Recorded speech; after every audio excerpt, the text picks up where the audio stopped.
Idite kući, svoju decu čuvajte, ne tucite našu, sram vas bilo, kako vas nije sramota, jel imate decu i majke, jel imate, kako vas nije sramota koga čuvate, mene je sad udario pendrekom, majka sam, imam sina koji je završio filozofski fakultet, sram vas bilo koga čuvate, koju bagru čuvate.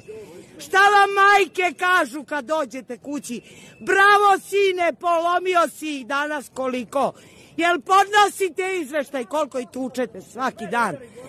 Sram vas bilo, mi vas plaćamo. Da Bog da leba nemali jesti dokle god držite te pendreke i te štitove. Ni vi, ni vaša deca.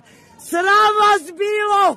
Treba da se stidite sebe i svoje pozicije. Čuvate najveći šljam